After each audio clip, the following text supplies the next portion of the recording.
আমার খবর। স্কলেজ গুরুকুল শান্তিনিকেতন আগত শিক্ষাবর্ষে ভর্তির আবেদন শুরু হয়েছে। প্রথম 100 জনের ভর্তির ক্ষেত্রে বিশেষ ছাড়। গোয়ালপাড়া রোড, দাঁতর, শান্তিনিকেতন।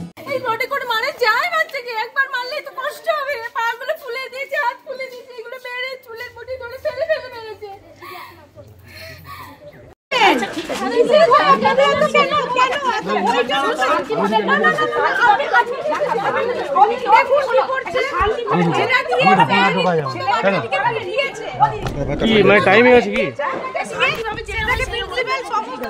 দেখলাম কিভাবে মেরেছে বাচ্চাটাকে, ফেলে ফেলে মেরেছে রডে করে। থানায় নিয়ে যাবো বলে নিয়ে আসছিলাম যে দেখাবো যে এই রডে করে মেরেছে। কি রড নিয়ে যাওয়া যাবে না? না নিয়ে যাবে। বোলপুরের নবনালন্দা স্কুলে মারধরের অভিযোগে তীব্র উত্তেজনা। স্টিলের রডে সপ্তম শ্রেণীর 2 ছাত্রকে মারধর, ক্ষোভে ফেটে পড়লেন অভিভাবকরা। অভিযোগ, 3 দিনের আগেই ভূগোলের শিক্ষক শাশ্বত ভট্টাচার্য ক্লাসে হাসাহাসি করার অভিযোগে 2 ছাত্রকে স্টিলের রড দিয়ে বেধড়ক মারধর করেন।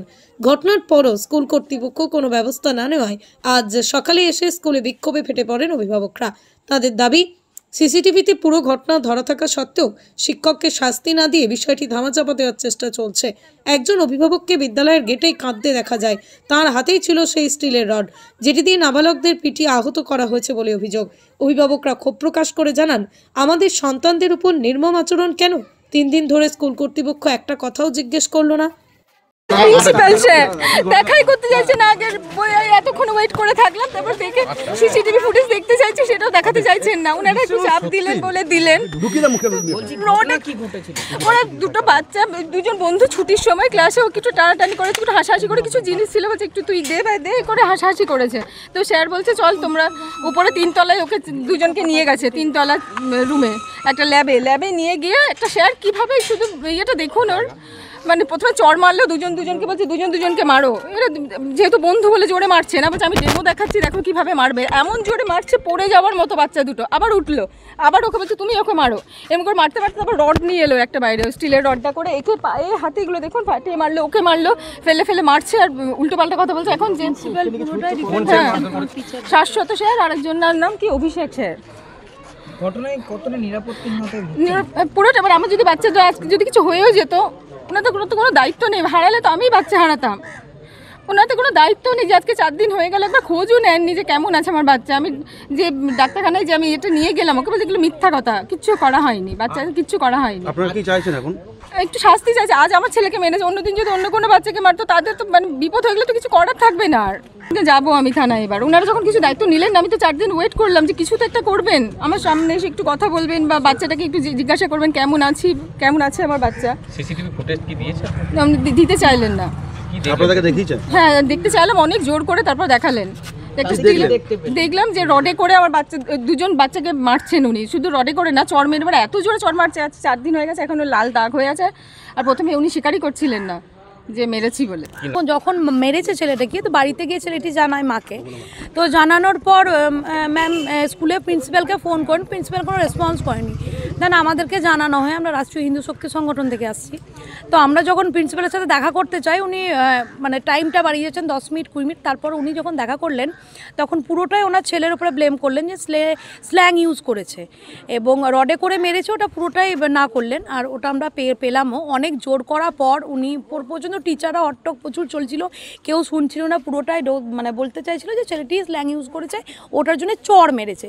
কিন্তু যখন আমরা সিসিটিভি দেখলাম, তখন পুরোটাই মানে সামনে চলে এলো যে একজন টিচার ওনার অ্যাটিটিউড কীভাবে মারছেন, তো সেটা সামনেই দেখলাম। অন্যদিকে স্কুল কর্তৃপক্ষের দাবি, আজ অভিভাবকরা এসে বিষয়টি জানিয়েছেন।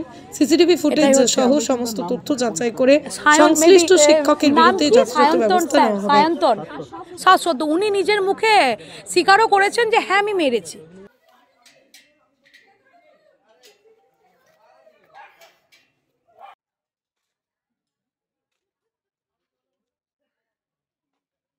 ঘটনা তো আজকে উনি অফিসিয়ালি বলেছেন, জানিয়েছেন। আমি ওনাকে বলেছি যে আপনি একটা রিটেন জানান, আমরা ইমিডিয়েট ব্যবস্থা নেব। অফকোর্স যে বিষয়টা যদি এরকম পুরোটা ঘটে থাকলে অবশ্যই এটা নিন্দনীয়, এটা তো সমীচীন নয়। আর আমরা জেনারেলি তার এগেনস্টে ব্যবস্থা নেব এবং যা ব্যবস্থা আমরা কমিটিকে পাঠাবো, কমিটি যেমন ব্যবস্থা নিয়ে নেবেন। অফকোর্স এটা নিয়ে কোনো বিষয় নেই। তবে আমরা চাই যাতে এখন বাচ্চা আমাদের শাসন তো দরকার আছে, কিন্তু সেই শাসনের যেন লিমিটেশনস থাকে, মাত্রা থাকে, এটা আমরা অবশ্যই দেখব। কিন্তু একবারে শাসন ছাড়া সেটা তো হয় না, সম্ভব হয় না। আর আমি ওনাকে যেটা বলেছি যে না, বাচ্চাকে নিয়ে এসেছিলেন কথা বলার জন্য, আমি বললাম না, বাচ্চার সামনে কোনো টিচারকে সেভাবে বলাটা সমীচীন নয়, এটাই। সিসিটিভি ফুটেজ কি রয়েছে? দেখুন, সিসিটিভি ফুটেজ উনি আজকে বলেছেন, আমরা অবশ্যই সেরকম দেখব, দেখে ব্যবস্থা নেব। স্কুল কর্তৃপক্ষ 4 দিন পেরিয়ে গেলে কোনো খোঁজ খবর নেয়নি, অসুস্থ হয়েছে বাচ্চাটা, উনি অফিসিয়ালি আজকে বলেছেন। প্রথম কথা, সেদিন একদিন বোধহয় সম্ভবত ফোন কিছু করেছিলেন, কিন্তু পুরোটা কথা কিছুই বলতে পারেননি। আমি ওনাকে বলেছিলাম আসুন কথা বলুন, আজকে উনি এসছেন বলেছেন অফিসিয়ালি। আমি ওনাকে বলেছি আমি রিটার্ন দিন দিয়ে আমরা কমিটিতে জানাবো, অবশ্যই তার এগেনস্টে ব্যবস্থা নেব। মেরিল্যান্ড প্রি স্কুল, যা হয়ে উঠতে পারে আপনার সন্তানের শিক্ষারম্ভের সঠিক ঠিকানা। 2 থেকে 6 বছর বয়সী শিশুদের ভর্তি চলছে। মেরিল্যান্ড প্রি স্কুলের ঠিকানা মেরিল্যান্ড বিল্ডিং, প্রভাত সরণি, বোলপুর, বীরভূম। আমাদের যোগাযোগের নম্বর 9434012886। দেখতে চোখ রাখুন আমাদের ফেসবুক ও ইউটিউব চ্যানেলে।